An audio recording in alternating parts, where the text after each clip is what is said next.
출애굽기 32장 1절부터 14절까지 절이 긴데요. 우리 한 절씩 교독을 하도록 하겠습니다. 백성이 모세가 산에서 내려옴이 더딤을 보고 모여 백성이 아론에게 이르러 말하되 일어나라 우리를 위하여 우리를 인도할 신을 만들라. 이 모세 곧 우리를 애굽 땅에서 인도하여 낸 사람은 어찌 되었는지 알지 못함이니라. 아론이 그들에게 이르되 너희의 아내와 자녀의 귀에서 금고리를 빼어 내게로 가져오라. 모든 백성이 그 귀에서 금고리를 빼어 아론에게로 가져가매 아론이 그들의 손에서 금고리를 받아 부어서 조각칼로 새겨 송아지 형상을 만드니 그들이 말하되 이스라엘아 이는 너희를 애굽 땅에서 인도하여 낸 너희의 신이로다 하는지라. 아론이 보고 그 앞에 제단을 쌓고 이에 아론이 공포하여 이르되 내일은 여호와의 절일이니라 하니 이튿날에 그들이 일찍이 일어나 번제를 드리며 화목제를 드리고 백성이 앉아서 먹고 마시며 일어나서 뛰놀더라. 여호와께서 모세에게 이르시되 너는 내려가라. 내가 애굽 땅에서 인도하여 낸 내 백성이 부패하였도다. 그들이 내가 그들에게 명령한 길을 속기 떠나 자기를 위하여 송아지를 부어 만들고 그것을 예배하며 그것에게 제물을 드리며 말하기를 이스라엘아 이는 너희를 애굽 땅에서 인도하여 낸 너희 신이라 하였도다. 여호와께서 또 모세에게 이르시되 내가 이 백성을 보니 목이 뻣뻣한 백성이로다. 그런즉 내가 하는 대로 두라. 내가 그들에게 진노하여 그들을 진멸하고 너를 큰 나라가 되게 하리니 모세가 그의 하나님 여호와께 구하여 이르되 여호와여 어찌하여 큰 권능과 강한 손으로 애굽 땅에서 인도하여 낸 내 주의 백성에게 진노하시나이까. 이르기를 여호와가 자기의 백성을 산에서 죽이고 지면에서 진멸하려는 악한 의도로 인도하여 내었다고 말하게 하시려 하나이까. 주의 맹렬한 노를 그치시고 뜻을 돌이키사 주의 백성에게 이 화를 내리지 마옵소서. 주의 종 아브라함과 이삭과 이스라엘을 기억하소서. 주께서 그들을 위하여 주를 가리켜 맹세하여 이르시기를 내가 너희의 자손을 하늘의 별처럼 많게 하고 내가 허락한 이 온 땅을 너희의 자손에게 주어 영원한 기업이 되게 하리라 하셨나이다. 여호와께서 뜻을 돌이키사 말씀하신 화를 그 백성에게 내리지 아니하시니라. 아멘. 예, 할렐루야. 네, 오늘은 기도 시리즈 네 번째 시간입니다. 나를 위한 기도, 남을 위한 기도라고 하는 제목으로 하나님의 말씀을 증거하도록 하겠습니다. 여러분 제가 계속해서 기도의 능력에 대해서 말씀을 드렸는데 여러분들은 지금 말씀을 계속 들으면서 이제 기도하면 하나님께서 들으시고 기도하면 응답하실 것이다 이런 확신이 드시나요? 아멘이 별로 없으시네요. 다시 한번 여쭤보겠습니다. 기도하면 하나님이 들으시고 응답하실 것이라고 하는 확신이 드십니까? 네. 꼭 첫 번째는 대답을 잘 안 하시고 두 번째 이렇게 잘 하시네요. 여러분 근데 이게 아멘은 하셨을지 모르겠지만 이게 쉽지가 않아요. 쉽지가 않아요. 그 예전에 달라스에서 사역하셨던 그 목사님이 계신데요. 이분이 큰 교회에서 사임을 하시다가 사임을 하시게 됐습니다. 안 좋은 일로 사임을 하시고 그래서 이제 교회를 개척을 하시게 됐는데 개척하다 보니까 재정이 너무 어려워가지고 그분이 좀 어떻게 돈을 구해가지고 그 밴딩 머신 아시죠? 자동 판매기 그 회사를 인수를 하셨어요.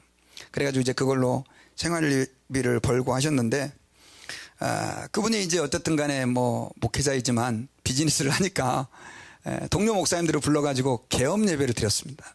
개업 예배를 드렸는데 저는 그때 이제 못 갔습니다. 뭐 저희 같이 동문이셨는데 못 갔는데 나중에 이제 그분이 저를 만나서 간증하시는 걸 제가 들었어요. 어떤 간증을 들었냐면 여러분 그 밴딩 머신은 그 자동 판매기는 기계마다 돌아다니면서 이제 수금을 이렇게 하잖아요. 매일매일 가면서 학교도 있고 뭐 회사에도 있고 막 그런데 거의 이렇게 요일마다 돈 거치는 돈이 비슷하대요. 물론 뭐 어떤 주말이라 어떤 특별한 날이면 좀 많이 모이는 경우도 있는데 그런데 그렇게 이제 목사님들 모시고 개업 예배를 드리고 축복 기도를 받은 날 있잖아요. 자기가 상상할 수 없을 만큼 돈이 많이 거쳤다는 거예요. 그러면서 그분이 하는 말이 자기는 목사로 살아오면서 많은 성도들에게 개업 예배를 인도해주고 또 뭘 위해서 축복 기도도 해주고 이렇게 많이 했는데 아니 막상 목사가 기도를 자기를 위해서 해주는데 이렇게 자기가 눈에 띄게 결과가 보이게 그런 하나님의 축복이 나타나니까 자기 자신이 너무 놀랬다는 거예요. 그러면서 하는 말이 내가 그동안 이렇게 믿음 없이 성도들을 위해서 기도해주고 이렇게 성도들을 위해서 믿음 없이 축복했다라고 하면 그 마음을 이렇게 회개하시는 걸 제가 들은 적이 있습니다. 여러분, 제가 이 이야기 속에서 여러분들에게 드리고 싶은 말씀은요, 목사님의 축복 기도를 받으면 돈을 많이 버니까 가서 꼭 축복 기도를 받고 비즈니스 하세요, 그 메시지가 아니에요. 목사라도 하나님 앞에 기도를 해주는 사람들도 이렇게 하나님께서 그 기도에 반드시 응답해 주실 것이라고 하는 확신을 가지지 못하고 기도하는 경우가 너무 많이 있다라고 하는 것입니다.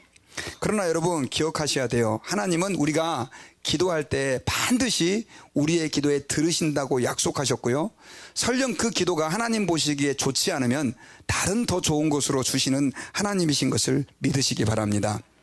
그런데요, 하나님께서는 우리에게 기도에 대한 약속을 하시면서 구하라 그러면 주실 것이라고 했는데, 사실은 많은 사람들이 그 하나님의 약속을 대개 자기에게만 적용을 해요. 그래서 내 문제를 가지고만 하나님께 기도를 하고, 많이 확장돼 봐야 내 가족을 위해서만 기도하는 것 정도로 그 기도의 약속을 생각하는데, 여러분, 성경을 보면요, 하나님께서 더 많이 축복하시고 더 크게 역사하신 경우는 대개 내 문제보다는 다른 사람을 위해서 기도할 때 하나님께서 더 크게 은혜를 베풀어 주시고 더 큰 역사를 이뤄내시고, 또 어떤 때는 좀 과장해서 얘기를 하면 하나님의 역사가 다른 사람을 위해서 기도하는 것을 통해서 이루어졌다라고 말해도 과언이 아닐 만큼 다른 사람을 위한 그 기도를 하나님께서는 좋아하시고 그 기도 가운데 역사하신 흔적이 많다는 것이죠. 여러분, 우리가 오늘 함께 그 봉독한 그 성경 본문은요, 바로 그 사실을 우리에게 보여주고 있어요. 다른 사람을 위해서 기도했을 때 얼마나 놀라운 일들이 일어났는지. 특별히 여러분, 그래서 오늘 이 시간에 우리가 이 본문의 말씀과 함께 하나님 앞에서 남을 위해서 기도할 때 얼마나 하나님이 강력하게 역사하시는지, 그리고 무엇을 위해서 우리가 남을 위해서 기도해야 되는지, 어떻게 기도할 수 있는지를 우리가 말씀을 통해서 교훈받기를 원합니다. 자, 먼저요, 우리가 다른 사람을 위해서 기도할 때 어떤 일이 일어나는지 우리가 본문을 통해서 한번 좀 살펴보기를 원하는데요, 그 첫째는 다른 사람을 위해서 기도할 때 구원의 역사가 일어난다는 것입니다. 하나님의 구원의 역사가 다른 사람을 위해서 기도할 때 일어나게 된다라고 하는 거예요. 여러분, 오늘 본문은요, 이스라엘 백성들이 이제 이집트를 떠나가지고 광야를 지나서 시내산에 도착을 했을 때 있었던 일입니다. 모세는 하나님의 산 시내산에 올라가가지고 40일 동안 십계명을 받게 되는데, 내가 올라갈 때 내가 40일 만에 십계명을 받아가지고 오겠다, 내가 하나님의 명령 율법을 받아가지고 오겠다라고 말하지 않고 하나님이 부르는 대로 그냥 산에 올라간 거예요. 산에 올라갔는데 하나님께서 길게 끄시는 거예요. 모세와 함께 오래 이야기를 나누고 싶으셔서 그러셨던지, 하여튼 하나님께서 많은 율법도 주시고 계명도 주시고 하셨는데, 우리가 잘 알고 있는 십계명을 그때 하나님이 모세에게 주셨는데, 한편 이 산 아래에서는요, 문제가 터졌어요. 백성들이 모세가 산에 올라가면 며칠 만에 내려올 줄 알았는데 도무지 말 그대로 함흥차사예요. 뭐 소식이 없어요. 그리고 요즘 같으면 핸드폰으로 전화해갖고, 아니 모세 선생님 좀 볼일 안 끝나셨습니까? 빨리 안 오십니까? 물어보기라도 할 텐데. 그리고 뭐 그 신에 사는 하나님께서 다른 사람이 접근하지 못하도록 했잖아요. 아무리 기다려도 안 오는 거예요. 그러니까 하나님의 말씀을 대변하는 그러니까 모세의 형이었던 아론에게 찾아갑니다. 찾아가가지고 모세가 지금 어떻게 됐는지 모르겠는데 우리를 인도할 신을 당신은 좀 어떻게 우리 앞에 좀 보여주든지 어떻게 좀 하십시오. 지금 모세는 지금 이제 우리가 포기해야 될 것 같습니다. 그러니까 아론이 조금만 좀 기다려 봅시다. 하나님께서 좀 더 길게 얘기하실 모양이신지요. 이렇게 대답을 해야 되는데, 이 아론이라고 하는 사람은 어떻게 합니까? 야, 그러면 그 너희 아내와 자녀들에게 이 귀걸이 같은 거를, 금 귀걸이를 다 모아와라. 그래가지고 그걸 갖다가 다 모아오게 해요. 왜요? 그래가지고 그걸 갖다가 한 거대한 통에다가 집어넣고 그걸 녹여요. 녹여가지고 그걸로 금덩어리 막 이만한 걸 만들어가지고, 그 다음에 칼로, 금이 좀 약하잖아요. 그래서 예리한 칼로 새겨가지고 금송아지를 만듭니다. 왜 만들었을까요? 그 사람들이 우리를 인도할 신을 우리에게 만들어 달라라고 얘기하니까, 사실은 그 하나님이 여호와 하나님이신데도 불구하고 이 아론은 애굽에서 이집트에서 했던 방식대로 그들에게 있어서의 신은 항상 뭐가 있습니까, 여러분? 형상이 있었어요, 형상. 그러니까 하나님의 형상을 본 적이 없으니까 그들은 송아지를 만들어 가지고 그 옛날에 했던 대로 그 송아지를 하나님이라고 말하면서 사람들에게 보여주려고 한 거죠. 그래가지고 결국은 어떻게 합니까? 그 금덩어리로 이렇게 송아지를 잘 만든 것 같지는 않습니다. 새겨가지고 만들어가지고 뭐라고 얘기를 하냐면 이 분이 너희를 애굽 땅에서 인도하여 낸 너희의 하나님이다, 신이다, 이렇게 얘기를 한 거예요. 그리고 이 아론이 뭐라고 그러냐면 내일은 하나님이 기뻐하는 그 날이다, 하나님의 날이다, 그러면서 선언을 하고 그 다음에 사람들로 하여금 번제를 드리고 화목제를 드리면서 기뻐 뛰놀게 해요. 성경에는 뛰논다 이렇게 표현되어 있는데 이 뛰논다는 표현은요, 당시 애굽 사람들이 신전에서 제사를 지냈을 때 쉽게 말하면 막 이 춤추고 그 다음 또 쾌락을 이렇게 막 이렇게 행하고 하는 그런 과정이었는데 이 주석가들의 이야기를 들어보면 성적인 쾌락이에요. 아주 그 음란한 그런 잔치를 벌이게 된 것입니다. 그랬을 때 한편 이제 산 위에서는 하나님께서 모세에게 계속해서 말씀을 주는 가운데 백성이 그런 광란의 파티를 금송아지를 만들어 놓고 하는 걸 알게 된 겁니다. 하나님이 너무 화가 나셨어요.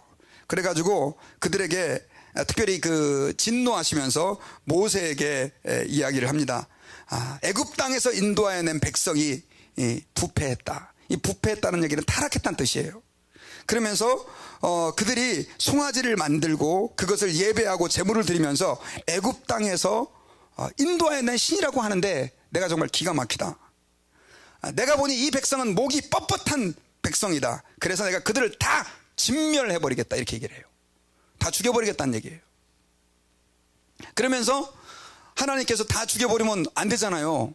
모세를 마치 아브라함을 선택해서 지금 이렇게 백성을 이룬 것처럼 너를 통해서 내가 큰 민족을 이루게 하겠다라고 기도를 해요.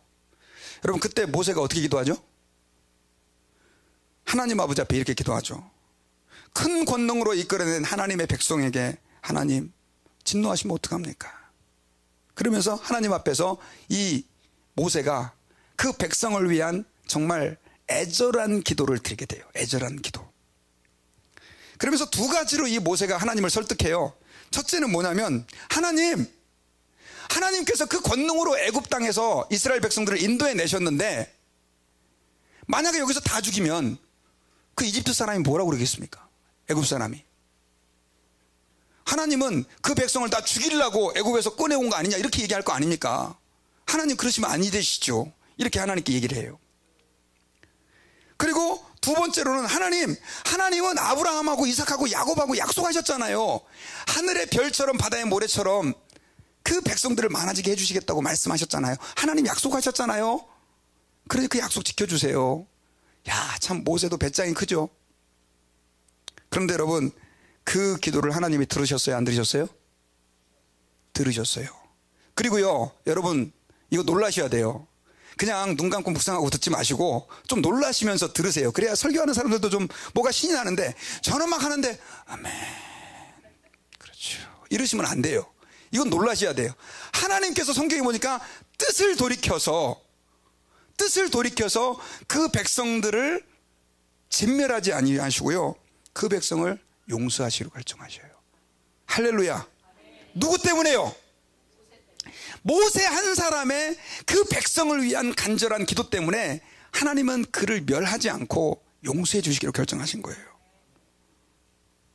그런데 그 하나님과의 사투가 벌어지는 그 기도 중간에 이스라엘 백성들은 뭐 했나요? 야, 큰일 났다, 우리 이거 다 죽게 생겼다, 그러니까 우리 모세를 위해서 기도하자, 하나님이 좀 설득하도록, 그렇게 했나요? 그들은 아무것도 모르고 여전히 광란의 파티를 벌이면서 금송아지를 하나님이라고 말하면서 그런 음란한 짓거리를 그 땅 밑에서 계속 하고 있었어요.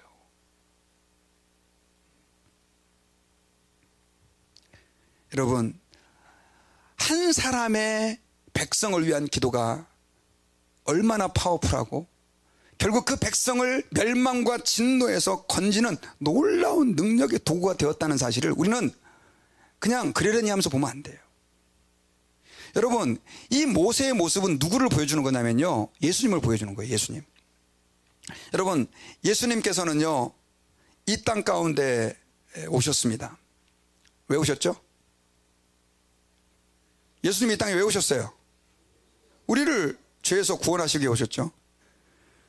예수님께서는 33년의 생애를 사셨는데 마지막 3년 동안 제자를 키우시고 또 복음을 증거하시고 하나님의 나라를 전파하시다가 이제 마지막에 3년 거의 다 되셨을 때 십자가에서 이제 죽으시게 되는데요.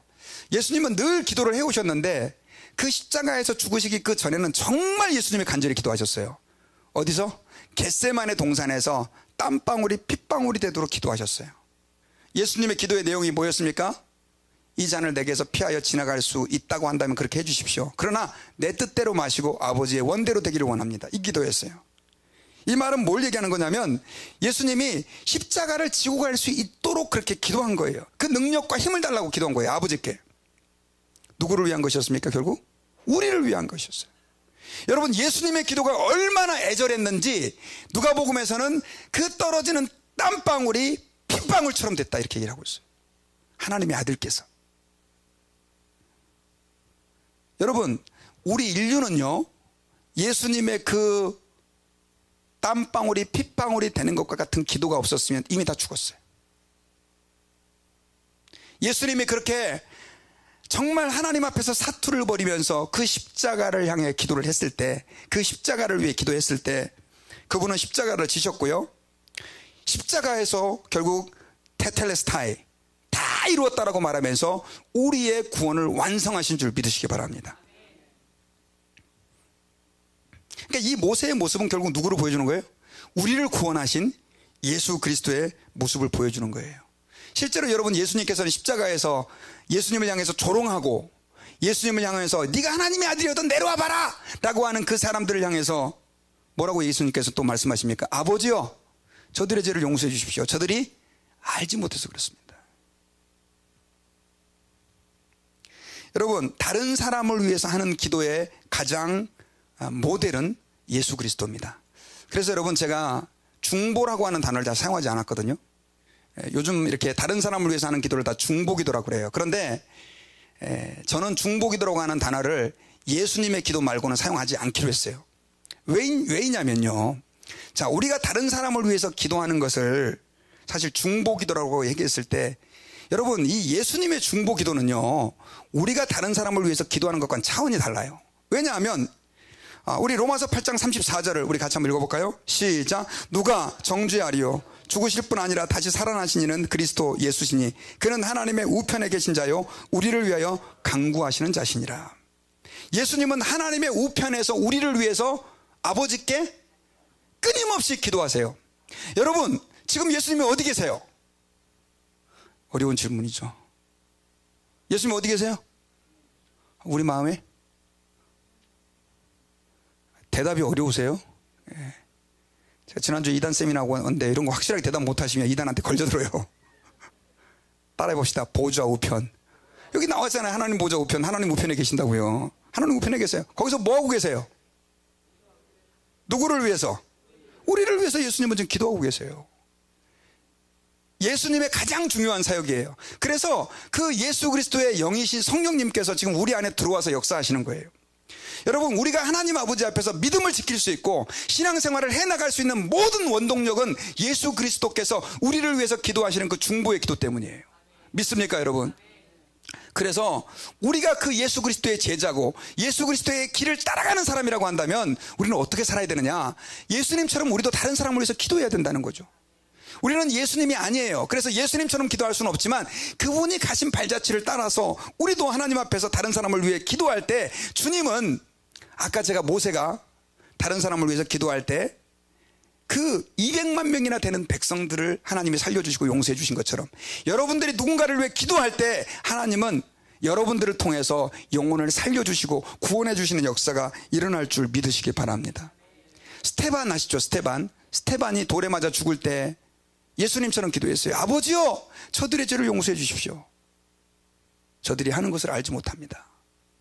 그때 하나님이 그 스테반의 기도를 듣고 누구를 살려주셨죠? 구원해 주셨죠? 사울을. 성경 역사 이후에 예수님 이후로 가장 많은 기독교에 큰 공헌을 한 사울을 주님이 구원하셔서 성경을 13권이나 쓰게 하시고, 그리고 여러분 아까 그 십자가상에서 예수님이 기도했잖아요. 똑같은 기도를 했는데 그 학자들에 의하면 그렇게 얘기를 해요.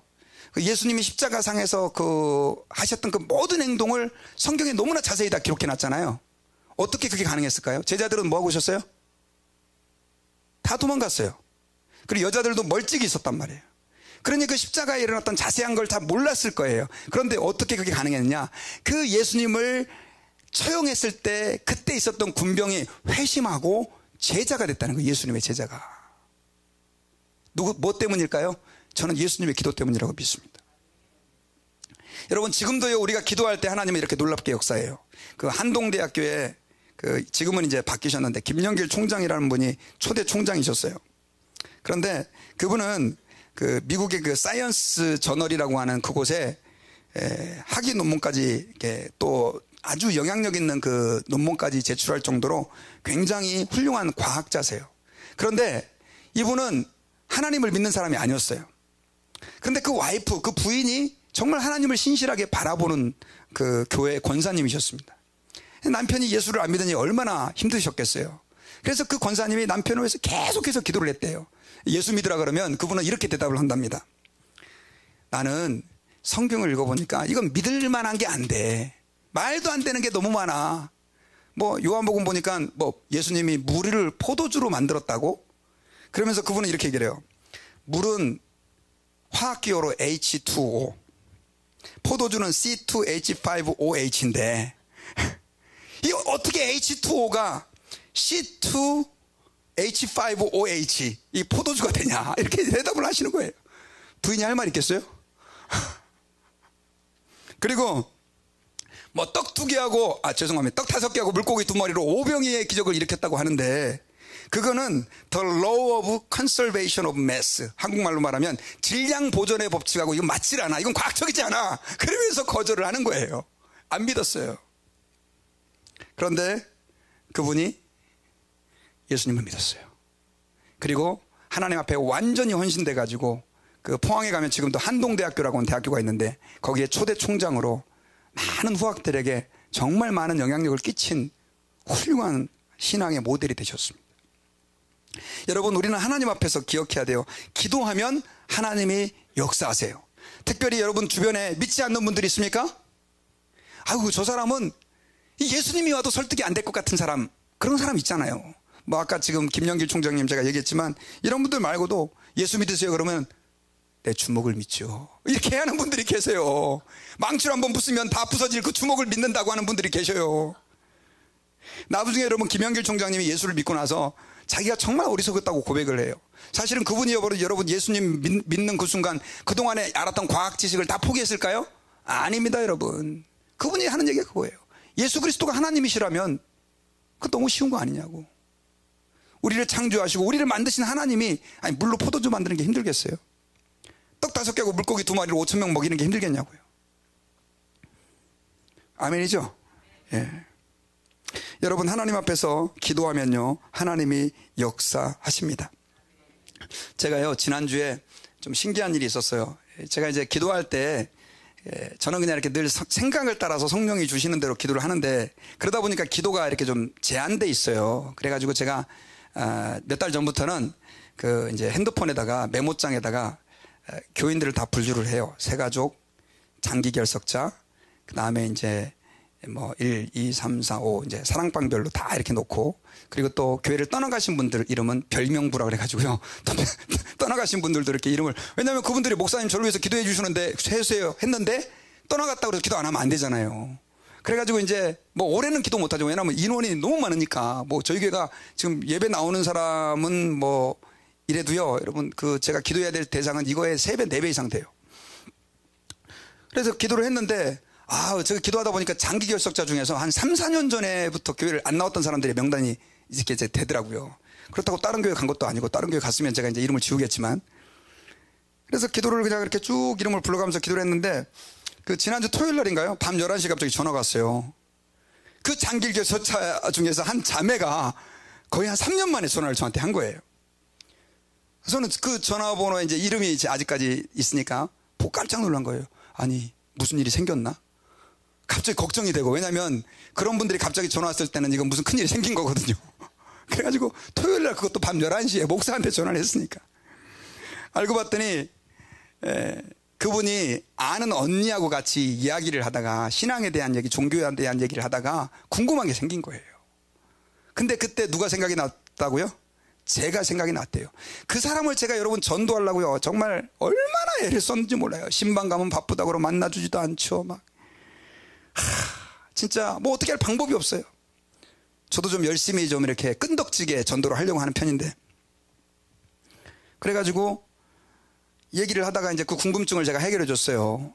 해결해 주면서 어떤 이야기가 연결이 돼가지고,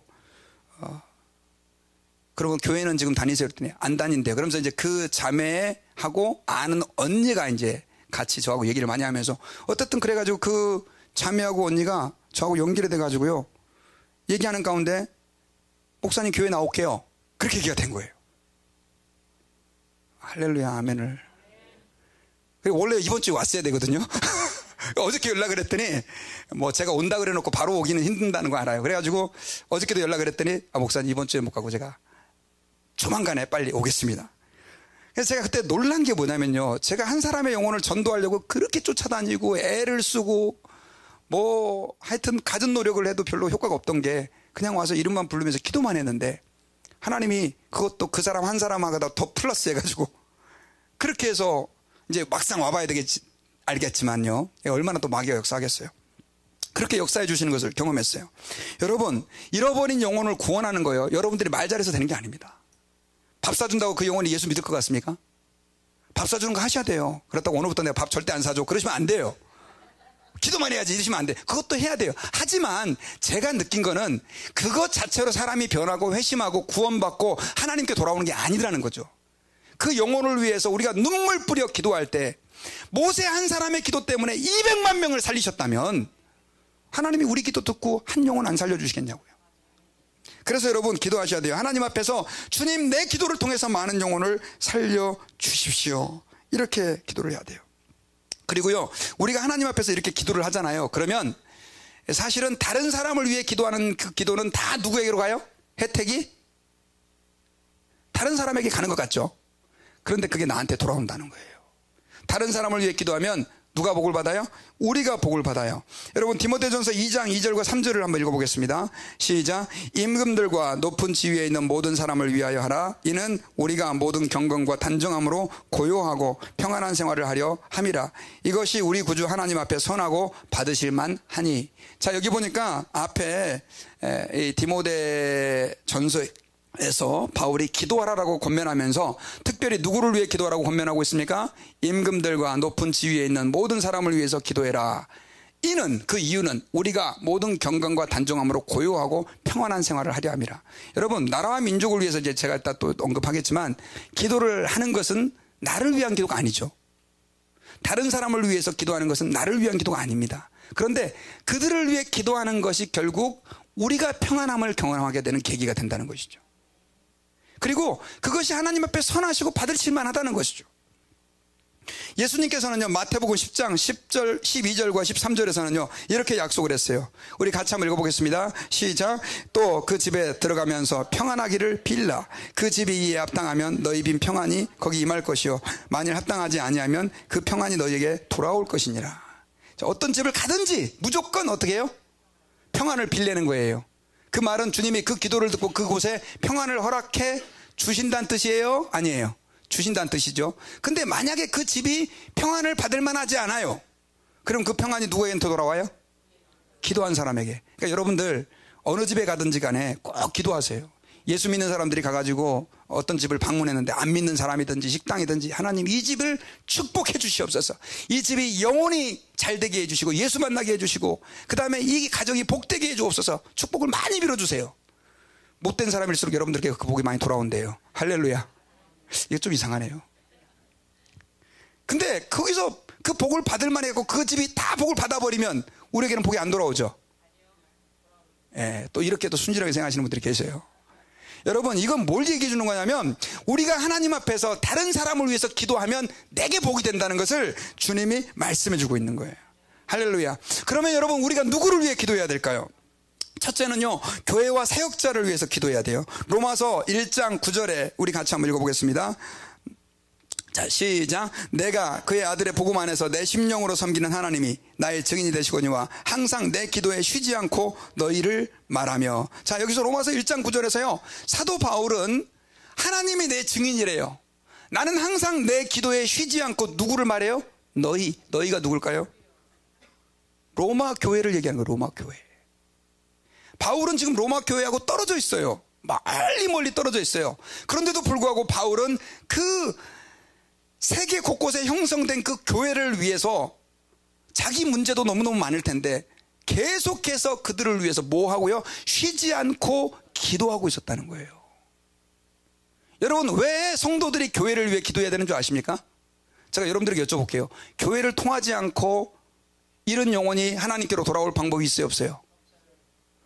교회를 통하지 않고 연약한 믿음의 사람이 믿음이 성장해서 하나님의 영광을 드러낼 방법이 있습니까? 절에 갔더니 그 사람이 갑자기 거기서 성령을 받아가지고 회심해가지고 예수를 믿었다. 저는 아직까지 못 봤어요.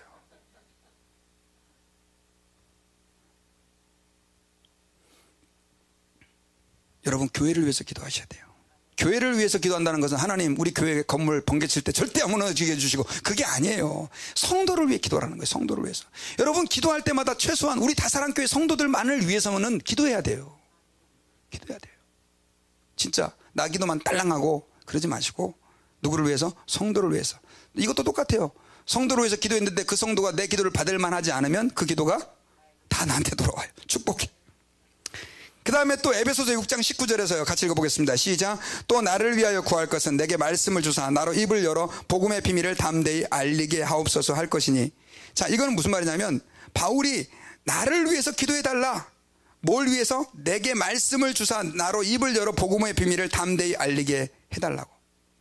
여러분, 바울은 엄청나게 탁월한 사역자였습니다. 바울이 더 훌륭해요? 제가 더 훌륭해요? 혹시 기영렬 목사님이 하는 이상한 분이 안 계시길 바랍니다. 예. 바울은요, 지금 저하고 비교하면 그분은 뭐 거의 예수님은 아니지만 예수님 비슷한 위치에 가 있는 사람이에요. 뭐 저하고 비교할 수가 없죠. 그런데 그분이 자기를 위해 기도해 달래요. 왜일까요? 왜일까요? 아니, 모르세요? 답을? 아니, 성경은 여러분 좀 한번 생각하면서 읽으셔야 돼요. 항상 묵상할 때 아멘, 아멘, 아멘 하지 마시고. 예. 왜 그런지 한번 생각을 해봐야 돼요. 그 이유는요, 바울의 그 사역은 자신의 능력에 달려있는 게 아니라 하나님의 역사하심에 달려있기 때문에 그런 거예요. 아무리 바울이 탁월해도 하나님이 그와 함께 해주지 않으면 그 바울의 사역은 영어로 useless, 소용이 없는 거예요.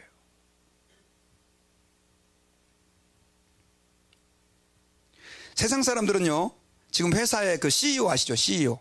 최고 경영자. 지금 애플, 구글, 아마존. 사실은 이 CEO들이 굉장히 탁월하면 굉장히 돈을 많이 법니다. 이게 제너럴 일렉트릭이라고 하는 GE라고 하는 회사는 잭 웰치라고 하는 사람에 의해서 말 그대로 회사가 굉장히 어려웠었는데 엄청난 그 쉽게 말하면 부흥이죠. 회사는 부흥이라고 안 하고 뭐라 그러죠? 성장? 예, 그걸 했어요. 그래서 요즘에 이제 문제가 되는 게 그 CEO들을 너무 월급을 많이 줘서 뭐 몇천 배를 주는 거예요. 일반 직원들에. 큰 회사들은 일반 직원들도 월급이 만만치 않거든요. 근데 그 CEO들한테 몇천 불을, 한국으로 하면 몇천억을 주는 거예요. 막 이 월급으로. 왜냐하면 그만큼 CEO가 중요하니까. 근데 여러분, 교회는 그게 아니에요. 훌륭한 목사, 능력 있는 목사를 데려놓으면 여러분, 하나님의 일들이 잘 될 것 같습니까? 어떻게 생각하세요? 대답 좀 해보세요. 훌륭한 목사, 능력 있는 목사 데려놔도요, 하나님이 역사하지 않으면 안 되는 거예요. 그게 목사의 문제예요. 여러분, 사역자를 위해서 왜 여러분들이 기도해야 되는 줄 아십니까? 세상 사람들은 자기가 똑똑하고 뭐 능력이 있고 그러면 그거 할 수 있어요. 하지만 목회라는 것은, 교회라고 하는 것은 그걸로 되는 게 아니에요. 여러분들이 그래서 우리 목사님이 능력이 있어, 설교 잘하니까, 기도 많이 하니까 잘 되겠지. 그건 목사 혼자 사지로 내모는 거예요. 여러분들, 우리 성도들이 같은 마음으로 기도할 때 목사의 설교도 능력이 있는 거고. 여러분 그 말 잘한다고 사람들이 회심합니까? 내 주목을 믿으세요. 그런 사람들이 와가지고 아이고 우리 목사님 말 진짜 잘하네. 내가 예수 믿어야 되겠다. 절대로 그런 일 안 일어납니다. 성령이 역사하실 때 그런 일이 일어나는 거죠. 삼손 아시잖아요. 삼손이 여러분 힘의 근원이 머리카락에 있었죠? 그렇게 알고 계시는 분들이 계세요. No. 그래가지고 영화를 보니까요, 나중에 삼손이 마지막에 그 기둥을 밀었을 때는 머리가 적당히 길었더라고요. 왜냐하면 그 힘이 머리에서 나오니까. 하나님이 주시는 힘이었어요. 머리를 잘랐다는 것은 나시린으로서의 하나님의 은총 바깥으로 벗어났다는 얘기예요. 삼손이 뭐 지 힘이 좋아서 그런 게 아니라 하나님의 힘을 주신 거예요. 나중에 어떻게 됩니까? 눈 뽑히고 머리 다 잘리고 연자맷돌 짊어지면서 그렇게 비참하게 살게 되잖아요. 제가 이번에 휴스턴에서 2단 세미나가 있었잖아요. 2단 대책 세미나. 제가 기도를 많이 해달라고 그러는데 여러분들이 기도를 많이 안 해준 것 같아요. 왜냐하면 죄송합니다. 강의를 이렇게 하는데 저는 이제 목회자 대상인 줄 알았는데 평신도들이 여러 명 와 있는 거예요. 목회자들은 거기 뭐 휴스턴이 교회 협회가 작으니까 다 알잖아요. 모르는 사람들이 몇 명 와 있는데 제가 이렇게 강의를 하는데 여기 제일 그 중간쯤에 눈에서 살기가 느껴지는 어떤 여자분이 한 분 앉아 있는 거예요. 저는 그렇게 무서운 사람 처음 봤어요. 진짜 우리 교인들 한번 옆에 있는 분들 보세요. 얼마나 인상이 좋으신가. 제가 우리 교인들만 보다가 그분이 신경이 계속 쓰이는 거예요. 강사. 혹시 신천지를 강의하는데 신천지가 아닐까? 그래서 내 꼬투리를 잡아갖고 녹음해갖고 나를 고소하면 어떡하지? 막 그런 생각이 계속 드는데 그분이 제가 잠깐 쉬는 시간을 줬더니 또 제일 앞자리에 딱 왔네요. 그래가지고 막 저를 계속 째려보고 있는데 막 이게 마음이 저는 여러분 웬만해서는 잘 안 떨잖아요. 제가 여러분 떨게 생겼습니까? 25년을 설교했는데 막 떨리는 거예요. 막 오금이 저리면서. 그러면서 이 환청이 들려요. 그만하고 내려가자. 그만하고 내려가자. 그래가지고요, 안 봤어요. 일부러 그 사람 안 보고 하여튼 했는데 막 진땀을 흘리면서 하여튼 은혜로 했습니다. 근데 끝나고 나서 목사님들한테 밥 먹으면서 물어봤어요. 근데 그분이 누구예요? 혹시 아세요? 그랬더니 다 모른대요. 그래가지고 기자를 동원해서 그분이 사진 막 찍었어요. 기자들이 많이 왔거든요. 그래가지고 그분 얼굴을 조회를 해봤더니 어느 교회 성도예요. 그러면서 목사님이 특별히 데려와가지고 왔다고. 그러면서 그분 문제 없는 분이라고 그러는 거예요. 저 혼자 실컷 겁먹고 혼자 소설을 쓴 거예요. 근데 제가 이걸 느꼈어요. 이건 마귀가 영적으로 나를 공격한 거구나. 여러분, 설교자를 위해서 기도해 주셔야 돼요. 목사님 능력 있으니까 아닙니다, 여러분. 목회자는 하나님 은혜로 주의 도우심으로 사역하는 사람들이에요. 그리고요, 여러분, 목사가 좀 부족해도요, 성도들이 많이 기도를 해주잖아요. 그러면 설교도 우리 목사는 도대체 은혜가 안 돼. 은혜를 받을 수 있어요. 제가 왜 그걸 경험했냐면 군대를 갔는데요. 군대를 가니까 얼마나 힘들어요, 여러분. 제가 어린 나이에 군대를 가가지고 막 주님의 은혜는 잔뜩 받아나 고3 때 갈급을 한데 하여튼 어렵게 교회를 갔는데 진짜 목숨 걸고 저는 교회를 갔거든요. 고참들한테 맞아가면서 교회를 갔는데 목사님이 진짜 설교를 졸리게 하세요. 들을 수가 없는 거예요. 그렇게 갈급하게 갔는데 여러분, 제가 지금 여러분들한테 자꾸 질문도 하고 이게 왜 그러냐면 내가 그때 그 슬픈 경험이 있어서 그래요. 안 졸리게 하려고. 너무 힘들어요. 그냥 멍하니 앉아있다가 온 그런 기분이니까 설교 무슨 소리인지 하나도 모르겠는 거예요. 그래서 제가 기도를 했어요. 하나님 앞에. 하나님, 나 이렇게 힘들게 맞아가면서 교회 왔는데 하나님, 나 은혜를 못 받아요. 어떻게 하면 좋아요? 하나님 좀 내 10년 가운데 역사해 주셔서 은혜 좀 받게 해주세요. 은혜 좀. 근데 하나님이 제 기도에 응답하셨을까요? 안 하셨을까요? 하셨어요. 다른 목사님이 오셔갖고 설교를 한 게 아니고 그 수에 앉아있는데 그분 설교가 그렇게 귀에 쏙쏙 들어오는 거예요. 여러분, 제가 그때가 1989년 3월 달이에요. 몇 년 전이죠? 30년 전이에요. 그분이 한 설교 내용을 지금도 기억하고 있어요. 근데 제가 지금부터 25년 정도 설교를 했는데 기억나는 설교 별로 없어요. 제가 지금 왜 이런 얘기를 하는 줄 아십니까, 여러분? 하나님 말씀을 듣고 예배하는 것은 영적인 거예요. 영적인 거. 목사님 탓난만 하지 마세요. 여러분, 제가 저를 변호하려고 그러는 게 아니에요.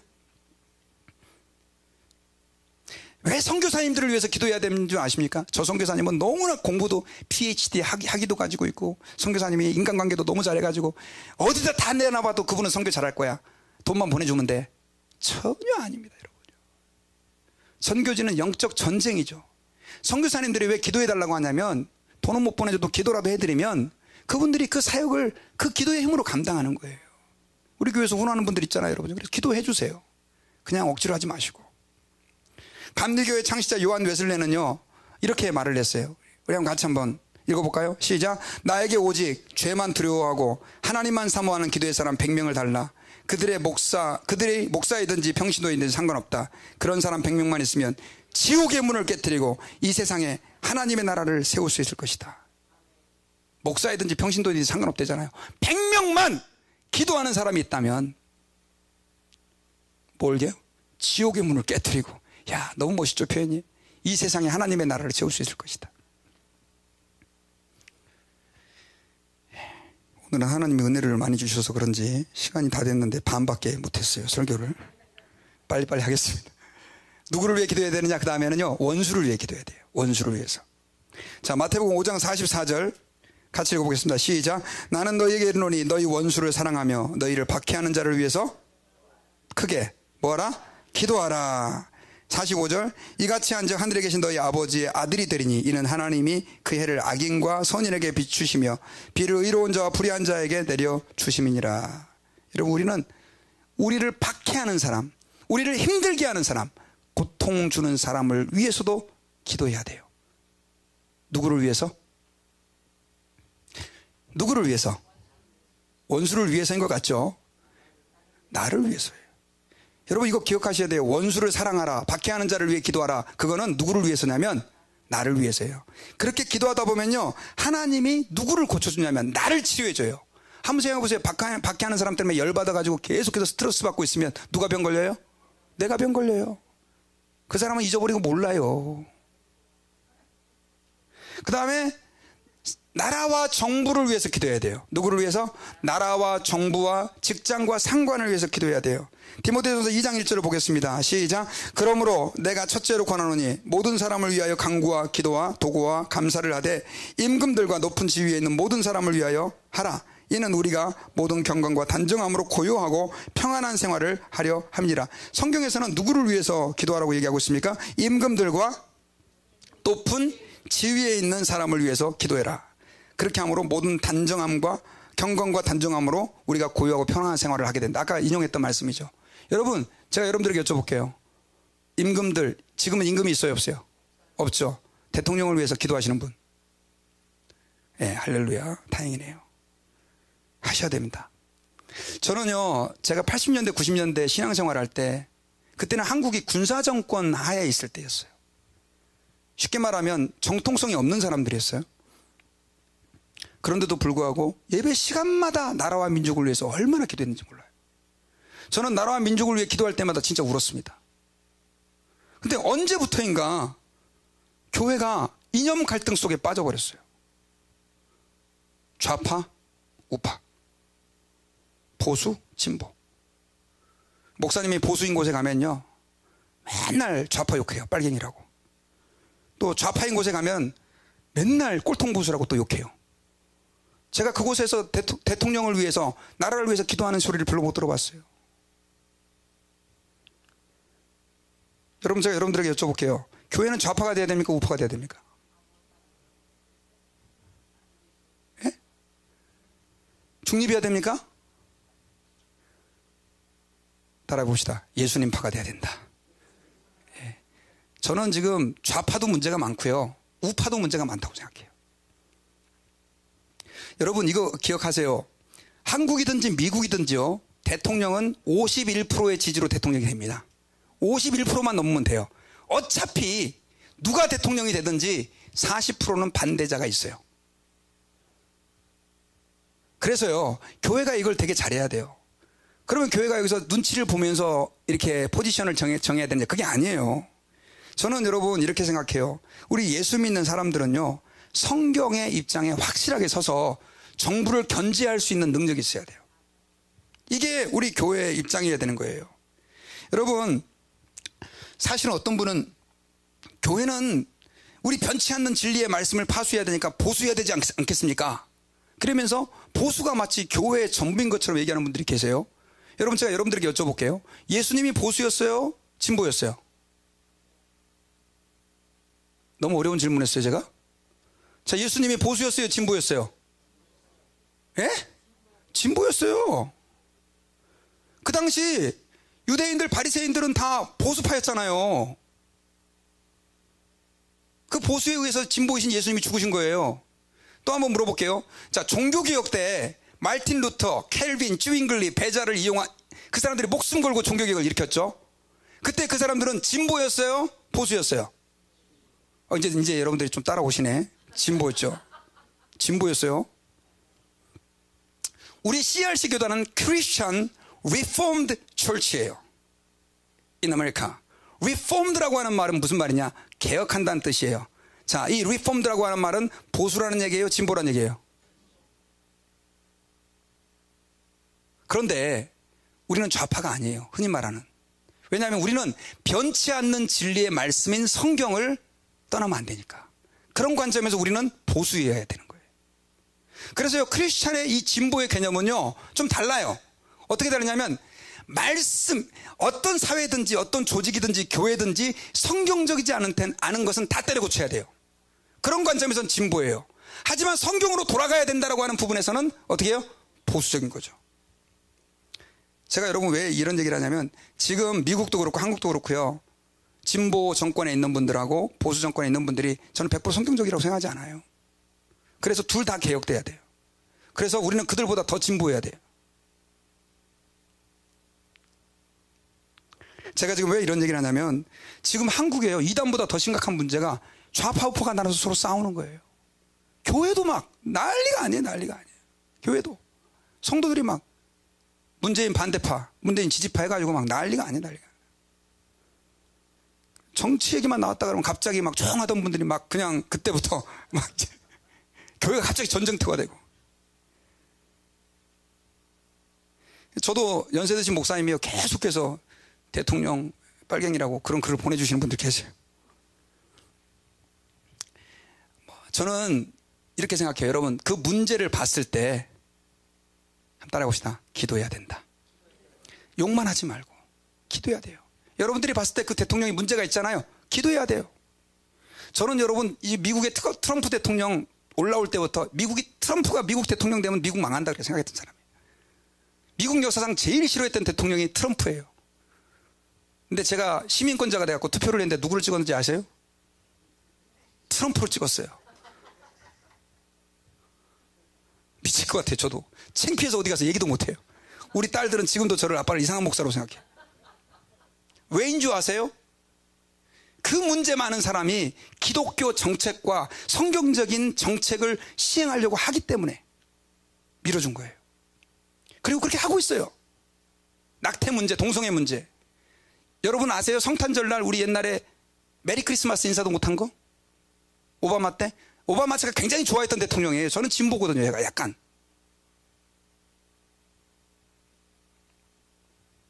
한국의 얘기도 하고 싶어요. 대통령 기도해 주셔야 돼요. 그 사람이 보수이든지 진보이든지. 여러분 어차피 민주주의는 보수와 진보가 서로 경쟁하면서 발전하는 시스템이에요. 우리 예수 믿는 사람들이 그 사상에 매몰돼 가지고요, 그렇게 하면 안 돼요. 내가 싫어하는 대통령이 되더라도 우리는 어떻게 해야 됩니까? 기도해야 돼요. 더 많이 기도해야 돼요. 싫어하는 사람은. 왜냐하면 주여 그렇게 하지 않게 주시옵소서. 계속해서 그렇게 하면 하나님이 주시옵소서. 그렇게 기도하든지. 기도해야 돼요. 기도. 그리고 우리는 성경 말씀 안에서 우리 예수 믿는 사람들은요, 교회 안에서는 또 문재인 지지해 안 해? 지지 안 해? 지지해? 이거 가지고 파나누면 안 돼요. 우리 젊은 세대를 미국엔 트럼프 지지한다 그러면요, 외계인으로 봐요. 외계인으로. 여러분, 우린 그런 게 매몰되면 안 돼요. 그 사람이 성경적 정책을 피느냐 안 피느냐 이걸 보셔야 돼요. 저는 이제 여러분 말씀의 결론을 맺겠습니다. 오늘 다른 사람을 위해서 기도하는 것에 대해서 얘기하면서 여러분들에게 여러 가지 이야기를 많이 했습니다. 여러분, 우리가 다른 사람을 위해서 기도하는 것은요, 굉장한 능력을 가지고 있습니다. 나를 위해 기도하는 것도 하나님이 기뻐하시고 놀라운 능력의 도구로 사용하시지만, 다른 사람을 위해서 기도할 때 하나님은요, 그 한 사람의 기도 때문에 한 민족을 살릴 수 있어요. 마치 누구처럼? 모세처럼. 그것은 바로 예수님께서 우리를 위해 기도하셨던 그 기도의 기도예요. 우리 같은 죄인이 어쩌면 지옥의 가장 깊은 곳에 던져져야 할 우리가 어떻게 구원받아서 하나님의 자녀가 됐어요? 그것은 예수 그리스도, 보좌 우편에 계신 예수 그리스도의 우리를 위한 눈물의 중보기도 때문인 것을 여러분 믿으셔야 돼요. 겟세마네 동산에서 우리를 위해서 그분이 기도하신 것은요, 바로 그 기도의 모습을 우리에게 보여준 거예요. 그래서 우리는 그 기도를 잊지 말아야 돼요. 그리고 이 땅에서 우리도 다른 사람을 위해서 기도하는 삶을 살아야 되는 거예요. 그래서 우리는 여러분, 교회와 사역자를 위해서 기도해야 되고요, 그 다음에 또 우리를 핍박하는 사람을 위해서 기도해야 되고요, 또 미정자들을 위해서, 위에 있는 사람들을 위해서 우리는 기도를 해야 돼요. 여러분, 어떨 때는 우리 기도가 말 그대로 허공을 치는 것 같은 기도처럼 여겨질 때도 있습니다. 이 기도를 들으시겠나? 하지만 여러분, 그 풀뿌리와 같은 나라와 민족을 위해 기도하고 교회를 위해 기도하고 이웃을 위해 기도하는 사람이 많아질수록 하나님께서는 그 사람을 통해 아름다운 주의 나라를 건설해 나갈 것을 저는 믿습니다. 이 얘기를 하고 저는 말씀을 마치려고 해요. 제가 기사를 읽다가 너무나 감동적인 기사를 봤어요.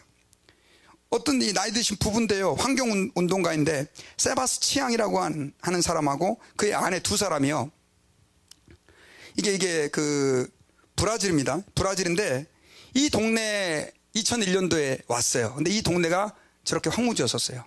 그런데 20년 동안 나무를 심어가지고요, 20년 만에 저렇게 바뀐 거예요. 저 2000년도부터 왼쪽에 그림 보시면 바뀐 과정이 나오죠. 어떻게 바뀌었나. 이 사람이 원래 사진작가였는데 하도 그 정치적인 문제 때문에 실망을 하고 동네에 돌아왔는데 자기 동네가 저렇게 황무지가 되어 있는 걸 보고 그때부터 나무를 심기 시작한 거예요. 나무를 심으면서 저렇게 20년 만에 그곳이 완전히 바뀌어가지고 숲이 되고요, 그 다음에 멸종 위기의 동물도 돌아오고, 그 다음에 샘도 살아나고, 그런 일이 있었다고 한 기사예요. 몇 사람이 했다고요? 두 사람이. 이 두 사람이. 가능한 일입니까, 여러분요? 크기를 얘기해 줘야죠. 동네 산이 아닙니다, 저게. 250만 평. 250만 평. 그렇게 한 거예요. 제가 이 기사를 읽으면서 이런 생각을 했어요. 우리가 하나님 앞에서 이웃을 위해서, 나라와 민족을 위해서 기도하는 것은 한 포기의 작은 나무를 심는 것 같지만, 그러나 그것이 꾸준히 하나님 앞에서 주여 오늘도 저는 기도에 그 나무를 심습니다 라고 얘기했을 때, 이 삭막한 이 나라와 민족, 이념과 미움과 다툼으로 찢어버린 이 땅의 교회들이요, 다시 저렇게 활기가 뛰게 되는 그런 역사가 저는 일어나게 될 것을 믿습니다. 정말 폭탄 맞은 것처럼, 마치 저주를 받아도 이런 저주를 받을 수 없는 것처럼 깨져버린 우리의 가정들이 저렇게 살아나는 역사가 저는 저와 여러분들의 그 기도 때문에 일어나게 될 줄 믿습니다. 기도하겠습니다.